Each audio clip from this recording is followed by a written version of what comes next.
문제는 타이밍. 이제 우리가 셀 차례다. 셀 타이밍을 알려주는 유안타 T레이더. 잘 파는 게 투자다. 유안타증권.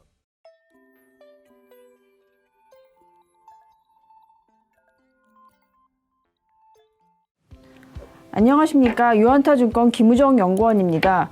오늘 유안타 투데이는 은퇴 자산의 그 변화에 대해서 말씀을 드리도록 하겠습니다. 일단 은퇴 자산이라 하면 3층 구조인데요. 이제 국민연금, 퇴직연금, 개인연금입니다. 근데 그 퇴직연금 같은 경우에는 지금 89.3%가 원리금 보장형으로 운용이 되고 있고요. 당연히 나머지 10.7%가 실적 배당형에 투자가 되고 있는데, 퇴직연금 규모는 계속적으로 지금 늘어나고 있습니다. 1년에 거의 30조 원씩 늘어나고 있고요.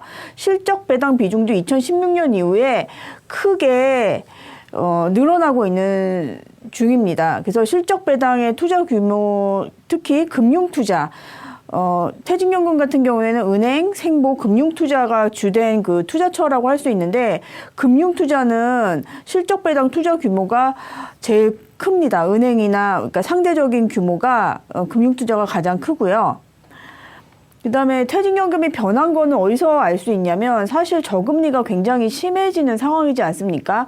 예전부터 우리나라는 퇴직연금, 퇴직금 같은 경우에는 원금 손실이 무조건 없어야 되고 안정되게 운영되어야 한다는 인식이 있었는데, 저금리가 심화되면서 너무 금리가 낮아지다 보니까 조금이라도 금리를 높이기 위한 그런 노력들이 지금 나타나고 있습니다. 보시면 은행 예금 같은 경우에는 비중이 예전에는 40%였는데 지금 같은 경우에는 37%로 줄어들었고요. 예전에는 굉장히 비중이 낮았던 저축은행 예금 같은 경우가 4%에서 6%, 절대 수치는 낮지만 1년 중분으로 보면 거의 50% 이상 지금 저축은행 예금이 많이 늘었습니다. 그러니까 아직까지 실적 배당까지는 좀 불안하더라도 은행 예금은 좀 만족스럽지 못하다. 그런 투자자분들이 좀 적극적으로 저축은행 예금을 선택하시는 것 같습니다. 그리고 지금 보면 그 개인연금이나 아니면 퇴직 후에 이렇게 넣을 수 있는 개인형 IRP 같은 경우에는 세제 혜택이라든지 은퇴 자산에 대한 관심이 늘어나면서 운용 규모가 꾸준하게 늘어나고 있습니다. 그러니까 예전 같은 경우에는 집 한 채 사고 이렇게 운용을 하셨다면 기대 수명이 늘어나면서부터 은퇴 자산, 그러니까 캐시플로우에 대한 그런 인식이 중요성을 많이 좀 느끼시면서 규모가 좀 늘어나고 있는 상황입니다. 그러니까 예전보다는 수익성에 대해서 좀 더 은퇴 자산의 그 운용의 그 관심이 바뀐 거라고 할 수 있고요. 특히 작년 같은 경우 보시면 전체적으로도 생각을 하시면 코로나19 이후에 국내외 주식에 직접 투자가 많이 늘었지 않습니까? 그런 것처럼 퇴직연금에서도 퇴직연금은 직접 주식 투자를 하시진 않지만 TDF를 투자하면서 비중이 지금 크게 늘어났고요. 그 실적 배당 중에서도 좀 상대적으로 안정적이지만 기대 수익률은 좀 낮을 수 있는 채권형 집합 투자 비중은 크게 감소했습니다. 제 생각에는 2021년, 그러니까 계속적으로 이런 주식형 집합 투자 증권의 비중은 크게 증가할 걸로 예상이 되고, 채권형이라든지 이런 집합 투자 증권의 비중은 크게 감소될 가능성이 높습니다. 그래서 수익률은 얼마냐 보시면 총 비용 차감 후에 원리금 보장용의 5년과 10년 연한선 수익률은 1.64%와 2.47%고요. 실적 배당형 같은 경우에는 3.77%와 3.34%입니다. 근데 이게 5년 전, 10년 전 같은 경우에는 지금보다는 금리가 높았던 시절이거든요. 그래서 이거를 5년 후, 10년 후로 예상을 해보면 사실 원리금 보장형 같은 경우 5년과 10년 연한선 수익률이 1.64%, 2.47%보다는 훨씬 낮아질 가능성이 큽니다. 그거를 예상을 하시면서 투자자분들도 실적 배당형으로 옮겨가시는 거죠.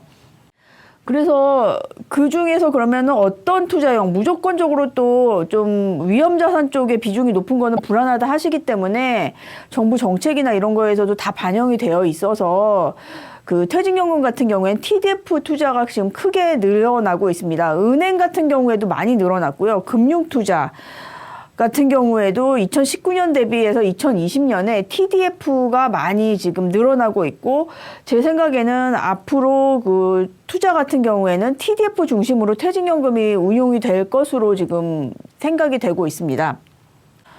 TDF는 뭐냐? 근데 사실 TDF가 타겟 데이티드 펀드라 그래가지고 은퇴 시점이 그러니까 목표 시점입니다. 그래서 은퇴 시점이 뭐 2025년일 수도 있고, 지금 젊으신 분들은 2040년, 45년일 수도 있죠.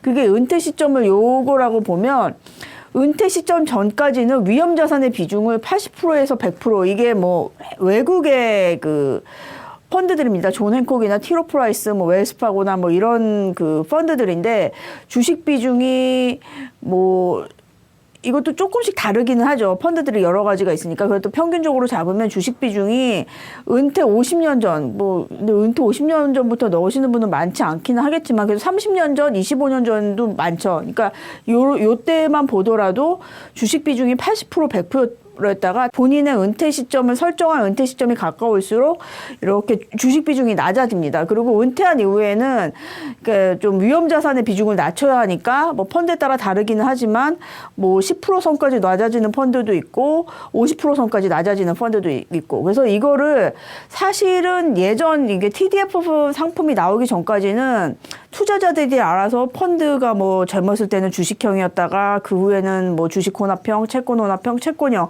뭐 이런 식으로 옮겼는데, 사실 미국 투자자 같은 경우에도 그거를 제대로 하시는 분이 많지 않았거든요.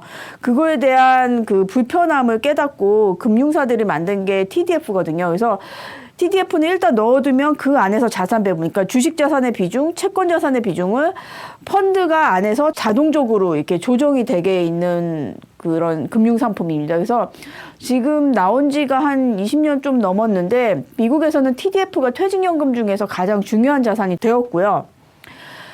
2010년 후에 지금 크게 성장하기 시작해서 2020년에, 그러니까 이 증본이 사실 나온 지는 뭐 20년 이상 됐지만 본격적으로 성장을 한 시기는 2010년 이후고, 굉장히 좀 기하급수적으로 지금 성장이 하고 있는 수준입니다. 그래서 미국의 사실 뭐 최근에 좀 주식시장이 좋기는 했지만 미국 주요 운용사의 5년 연환산 수익률은 10%입니다. 근데 이전에 우리나라 그 실적 배당형 상품 평균 수익률보다 훨씬 높은 지금 수준이거든요. 그래서 이걸 보면 그 장기적으로 투자를 위험자산 쪽에 하는 거, 이게 사실 TDF 같은 경우에는 미국 주식, 유럽 주식, 뭐 신흥국 주식에도 넣고, 그 다음에 뭐 신흥국 채권, 미국 채권, 뭐 이렇게 다양한 자산으로 투자가 되고 있거든요. 그렇게 되고 있는 자산이기 때문에 어느 정도 그 자산 배분 효과도 있고 분산 효과도 노릴 수 있는 상황이라서